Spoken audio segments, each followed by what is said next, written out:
నమస్తే, welcome to hash tag you. నేను మీ Rajesh. So ఇప్పుడు టెక్నాలజీ కొత్త పుంతలు దొక్కుతుంది. రోబో యుగం వచ్చేస్తుంది. ఏఐ ఇప్పటికే శాసిస్తోంది. అంటే అన్ని రంగాల్లో ఆర్టిఫిషియల్ ఇంటెలిజెన్స్ ఇప్పుడు మానవాళి మనుగడ ప్రశ్నార్థకంగా మారుస్తున్నటువంటి సందర్భాలు ఉన్నాయి.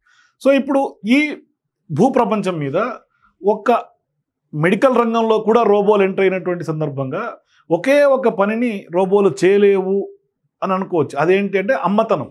అమ్మతనం అనేది గాడ్ గిఫ్ట్. ఒక రకంగా చెప్పాలంటే ఈ అమ్మతనాన్ని వేరే ఎవ్వరు కూడా ఈ పాత్ర పోషించలేరు. ఆ దిశగా ప్రెగ్నెన్సీ అన్నది సాధ్యం కానటువంటి వ్యవహారం. కానీ దీన్ని కూడా అసాధ్యాన్ని సుసాధ్యం చేస్తోంది చైనా. అంటే ఇప్పుడు ప్రెగ్నెన్సీ రోబో ఇది ఒక రకంగా కొంత రోబో యుగంలో ఇది చర్చనీయాంశంగా మారుతోంది. మరి ఇప్పుడు అసలు ఈ రోబో ప్రెగ్నెంట్ ఎలా కాబోతోంది, ఈ టెక్నాలజీ ఏంటి, ఇది ఒకసారి చూస్తే నిజంగా ఇప్పుడు టెక్నాలజీ ప్రపంచాన్ని శాసిస్తున్నటువంటి ఈ రోజుల్లో చైనా ఒక రకంగా మరో అద్భుతమైనటువంటి ఆవిష్కరణకు తెరదీస్తుందని చెప్పుకోవాలి. అంటే కృత్రిమ గర్భాశయంతో కూడినటువంటి హ్యూమనాయిడ్ ప్రెగ్నెన్సీ రోబోను 2026 నాటికి విడుదల చేయబోతున్నట్టుగా కైవా టెక్నాలజీ సంస్థ ప్రకటించి ప్రపంచం మొత్తాన్ని ఆశ్చర్యానికి గురి చేస్తుంది. ఇది ఇప్పుడు ప్రపంచవ్యాప్తంగా సీరియస్గా చర్చ జరుగుతున్నటువంటి అంశం. ఇప్పటికే ఆర్టిఫిషియల్ ఇంటెలిజెన్స్ ఒక రకంగా మనిషి ప్రశ్నార్థకంగా మారుస్తుంది మనిషిని. మరి ఒక రకంగా చెప్పాలంటే ప్రశ్నార్థకమే కాకుండా మనం భవిష్యత్ తరాలకి కూడా ఒక రకంగా నెక్స్ట్ అంతా ఆర్టిఫిషియల్ ఇంటెలిజెన్సే, నెక్స్ట్ అంతా రోబోలే, ఇక మనిషికి అసలు పనే లేదు, మనం కూర్చున్న చాటు కూర్చుంటే అన్ని పనులు రోబో చేస్తుంది. అంటే రోబోకి ఎమోషన్స్ కూడా ఉంటున్నాయి, అన్ని పనులు రోబో చేస్తుంది, ఇక ఇది అది అని లేదు, అన్ని పనులు చేస్తుంది. సో ఇప్పుడు ఆఖరికి ఇప్పుడు రోబోకి కడుపు వస్తే సీమంతం కూడా చేయాల్సినటువంటి రోజులు కూడా మన నెక్స్ట్ జనరేషను లాస్ట్కి మన జనరేషను చూస్తున్నటువంటి సందర్భాలు ఉన్నాయి. సో ఇప్పుడు రోబో ప్రెగ్నెన్సీ అంటే ఏమిటి? సో ఈ ప్రెగ్నెన్సీ రోబో ఒక హ్యూమనాయిడ్ రోబో, అంటే మనిషిని పోలినటువంటి ఇది రోబో. దీనిలో కృత్రిమ గర్భాశయాన్ని ఏర్పాటు చేస్తున్నారు. ఈ గర్భాశయం మనిషి గర్భాశయం మాదిరిగానే పనిచేస్తూ ఉంది. దీనిలో పిండాన్ని ప్రవేశపెట్టి కొంత నవమాసాలు బిడ్డ ఎదిగేందుకు అవసరమైనటువంటి పోషకాలను అక్కడ అంతర్గతంగా మనిషిలో ఏ విధంగా అయితే వాతావరణం ఉంటుందో అదే వాతావరణాన్ని అందిస్తున్నారు.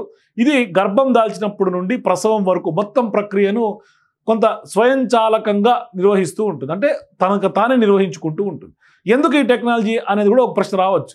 మరి ఈ టెక్నాలజీ ముఖ్యంగా సంతానలేమితో బాధపడుతున్నటువంటి జంటలకు ఒక స్ఫూర్తి, కొత్త ఆశను చిగురిస్తున్నటువంటి సందర్భాలు. మరి ఈ సాంప్రదాయ పద్ధతుల్లోనే అద్దె గర్భం లాగా మనం చెప్పుకోవచ్చు. అంటే సరోగసి చాలా ఖర్చుతో కూడుకున్నది. మరి కొన్ని దేశాల్లో చట్టపరమైనటువంటి ఇబ్బందులు కూడా సరోగసికి ఉన్నాయి. తాజాగా సరోగసి ఎంత వివాదాస్పదమైందో మనకి Hyderabad care of address 2 Telugu రాష్ట్రాల్లో కూడా చూసుకోవచ్చు. అంటే సరోగసి ద్వారా దాని పేరు చెప్పి పెద్ద ఎత్తున దందాకు పాల్పడ్డారు.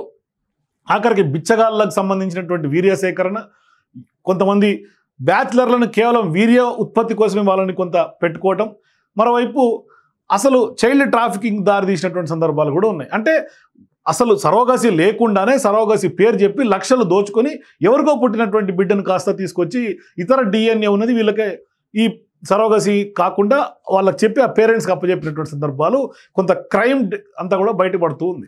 మరి ఇటువంటి సందర్భాల్లో ఈ రోబోతో ఆ సమస్యలు ఉండవు.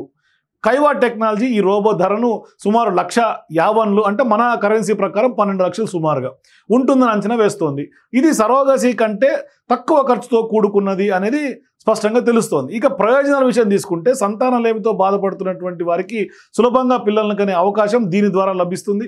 సరోగసిలో ఉన్న ఆర్థిక సామాజిక ఇబ్బందులను కూడా ఇది తగ్గిస్తుంది. గర్భధారణ సమయంలో మహిళలు ఎదుర్కొనే శారీరక మానసిక ఒత్తిడిని తొలగిస్తుంది. అట్లాగే చాలా వరకు కూడా మహిళలు కొంత ఇబ్బంది పడాల్సినటువంటి అవసరం ఉండదు.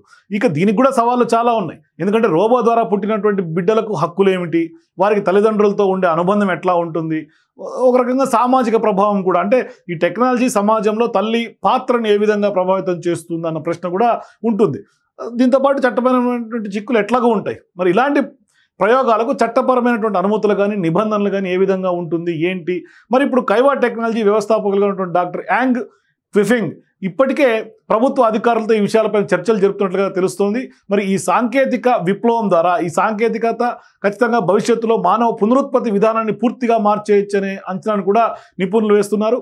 ఏదేమైనా 2026లో ఈ రోబో ప్రోటోటైప్ విడుదల కాబోతున్నట్లుగా ప్రకటించడం ప్రపంచవ్యాప్తంగా ఈ టెక్నాలజీ, సైన్స్, ఈ నైతిక రంగాలలో ఒక కొత్త అధ్యయనానికి శ్రీకారం చుట్టబోతోంది కైవా టెక్నాలజీ. మొత్తం మీద ఇప్పుడు సరోగసీ బదులుగా ప్రెగ్నెన్సీ రోబోలు వస్తున్నాయి. అంటే రోబోలకు పిల్లలు పుట్టబోతున్నారు.